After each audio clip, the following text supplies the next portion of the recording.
yeah.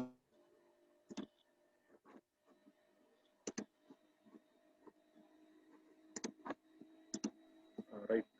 Uh, Today we will discuss about uh, what is big data and what way we can measure and what are the possibilities of getting big data. So these are all things we are going to be discussing. Yesterday we will discuss about the course structure, what are the various chapters and their importances, course objectives, and as well as outcomes of this particular course. Now, what is the big data? So you can observe in the presentation, these are the different sources where we can get or an exponential growth in the digital data. So basically, these data can be categorized based on volume, velocity, and variety. So volume in the sense the size of the data, velocity in the sense the speed, how much it is going to generate, variety in the sense the various heterogeneous resources, how the data is going to be generated. Say, for example, RFID cards, sensors, videos, audios, images. Like these are all different formats of data. So that is what variety means. So uh, so now before going to discuss about the definition of the big data, one should understand what exactly the data.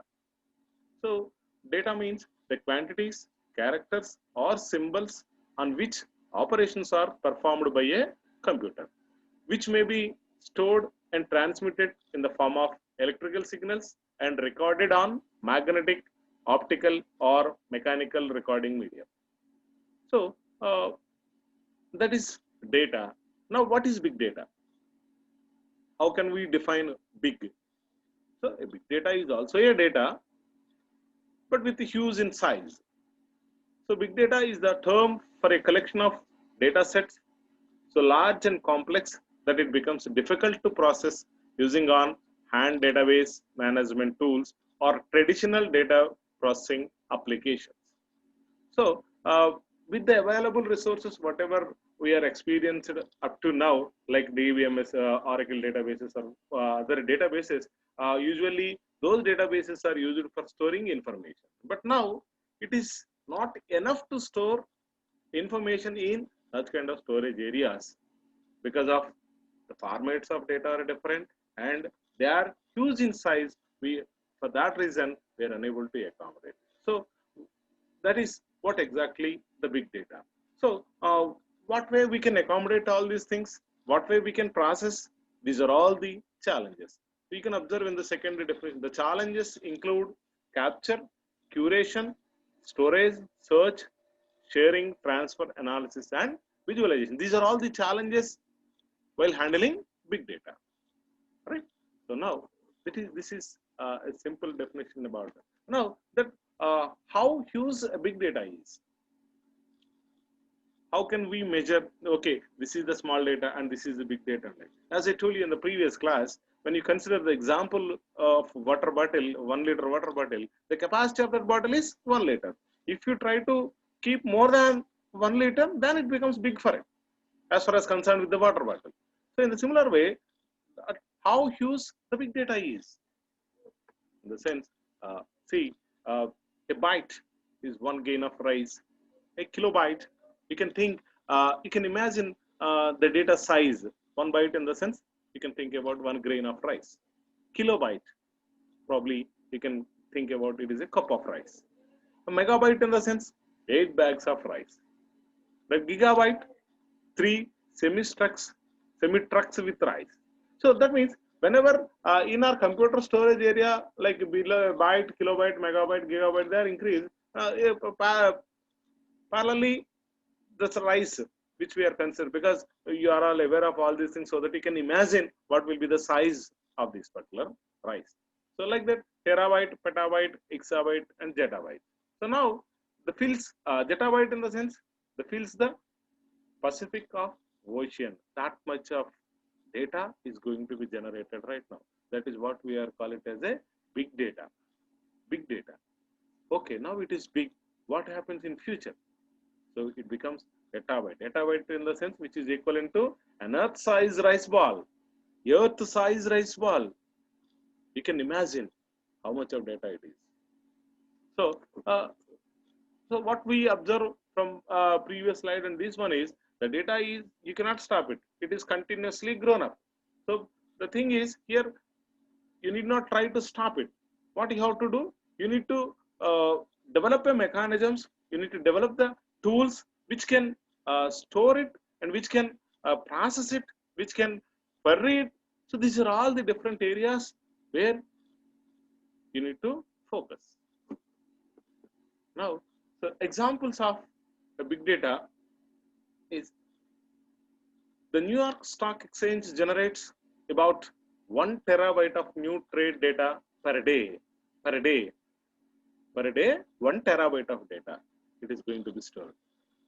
Then, how much it will become for 1 year? So, how much of storage is required to hold that much of information? So, you can think in that direction. Similarly, social media. The statistic shows that 500 plus terabytes of new data get ingested into the databases of social media site like Facebook every day. 500 plus terabytes of data, more than 500, are going to be stored into the Facebook's database. Now, in a day it is. Now, what about month, year? And while discussing the importance of the big data, as I told you, so in the Facebook, you might have find an option like people suggestion. So it will show you some of the people which you may know. So how it is going to be generated? So per day, 500 plus terabytes of data are going to be stored into the Facebook. How this Facebook is able to extract the information which is relevant to you? How difficult it is? As you might have experienced with the DBMS, where we can store some information into the table and we'll write a query like select star from EMP or something like that. What happens internally? The query itself, it goes to the, it was redirected to the table itself and it searches for the table where, I mean, if you write star EMP, okay, then the whole data is going to be fetched. If you write a specific condition, in that case, it searches for all the tuples in the table and whoever is matched, those will be displayed. So if you observe the same kind of mechanism while searching for the relevant people who are relevant to you, then you can think how many terabytes of data is present in the Facebook database. Out of those terabytes of data, how the Facebook search engine is going to be searched for it and how it is going to be extracted, you can imagine. These are all the mechanisms which you are supposed to be developed for improving the performance of the system. So you can observe another point in the social media point. This data is mainly generated in terms of photo and video uploads, message exchanges, putting comments, etc. So you know how much of space it requires to upload a video of 10 minutes or 20 minutes. Okay, so then you can think about the storage area, how much it requires to hold trillions of billions of videos are going to be uploaded every day into the Facebook, like messages, images, and all. So another important example of generating big data, a single jet engine can generate 10 plus terabytes of data in 30 minutes of a flight time. With many thousand flights per day, generation of the data reaches up to many petabytes. So suppose at the same time, people may search for the arriving time, booking, deletion, cancellation, refund, like that. There are so many operations are going to be performed in that time. So if it is the case, you can imagine how much of data is going to be generated for a long period of time. Now, let us see the various types of big data. Simply you can call it as a format. So big data could be found in three different forms. One is structured data, second one is unstructured data, and the third one is semi-structured data. Structured data, any data that can be stored, accessed, processed in the form of fixed format is termed as structured data, like your database, where you will have a predefined schema, table schema, and in which you can store your data. It is a specific format. So such kind of data is called as structured data. Okay, and unstructured data. Unstructured data in this, there is no specific structure. Some data may be in one format, some data may be in another format, some of them may be in a different format. So how to handle this kind of format? How to store all these formats? And how to process all these formats? You know, up to now, if the data is stored in a systematic fashion, you know how to organize it. But in this case, in the case of unstructured data, there is no such kind of specific formats. So what you have to do?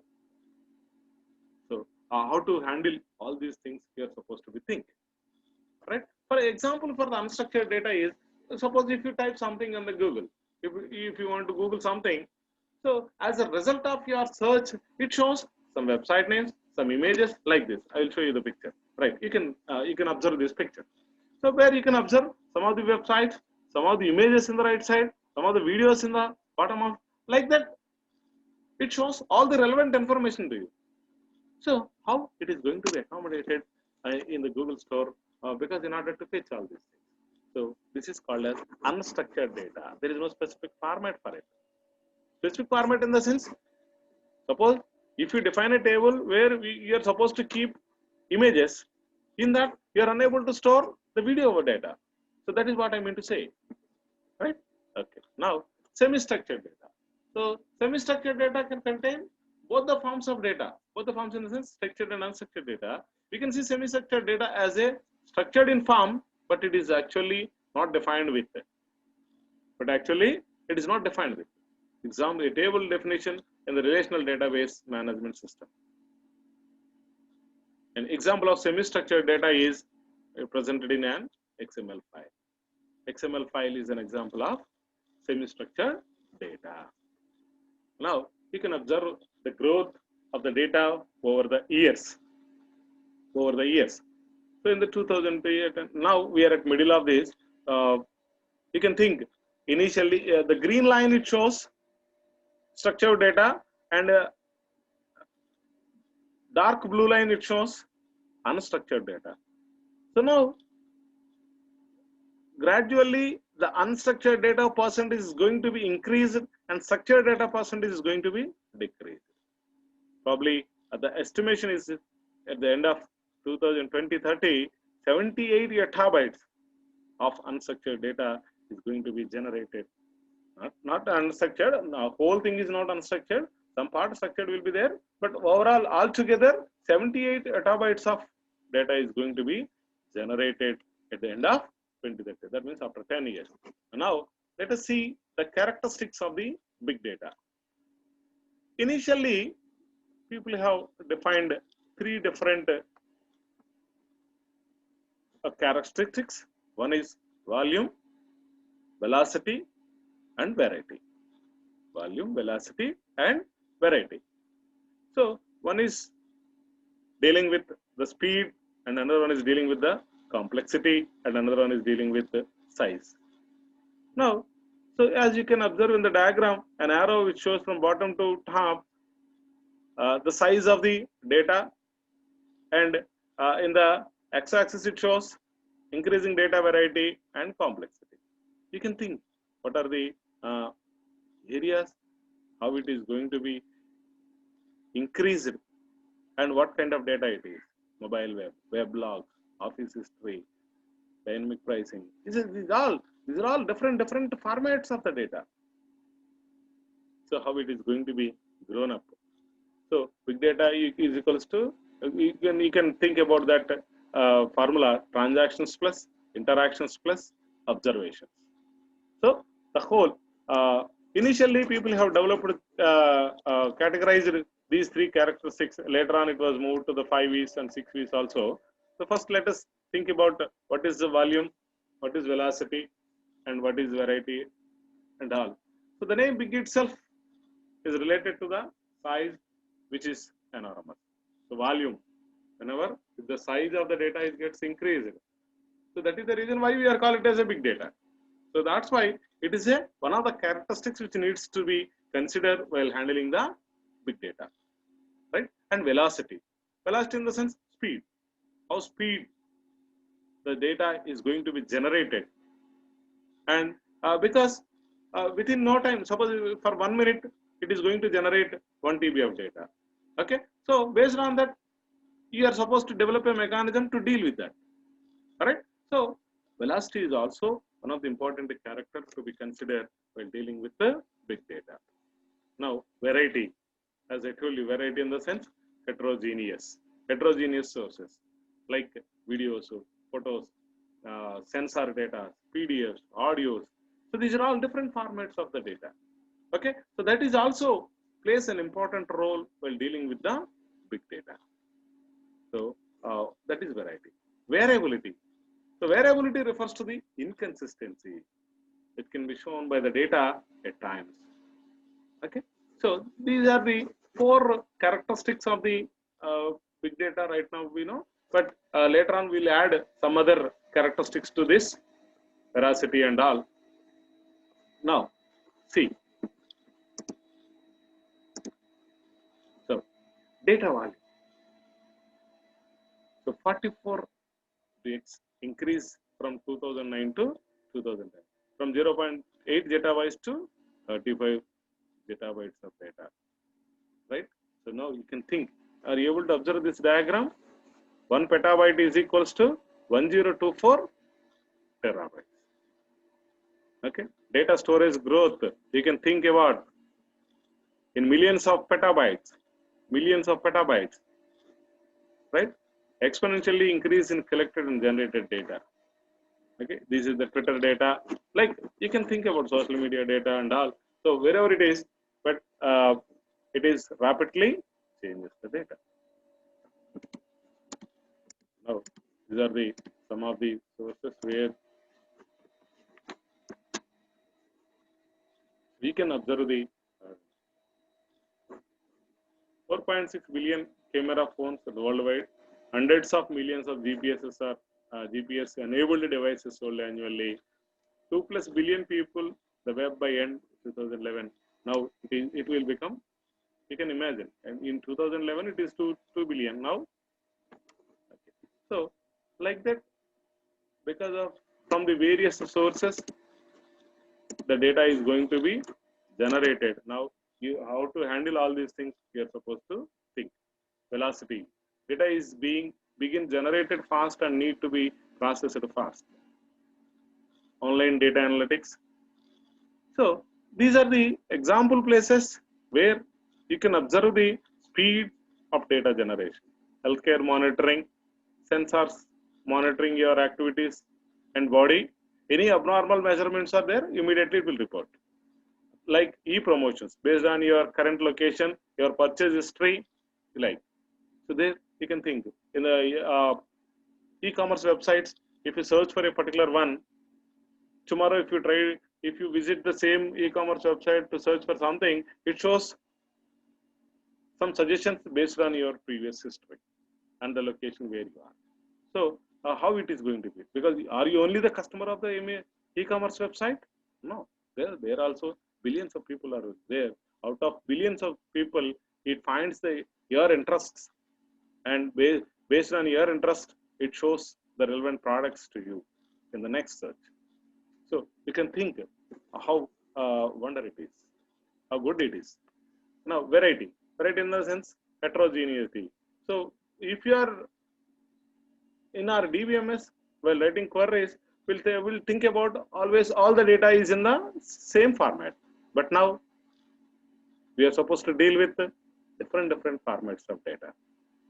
Sometimes it may be relational data, sometimes it is web data, that is text, semi-structured data, that is XML data. Like graph, streaming, videos, audios. So these are all different formats. Now, how to extract this data with a single query, irrespective of the data format which it was stored in the storage area. Okay, so this is also a complex thing. Next, extract knowledge. All these types of data need to be linked together. So these are all the different characteristics of big data.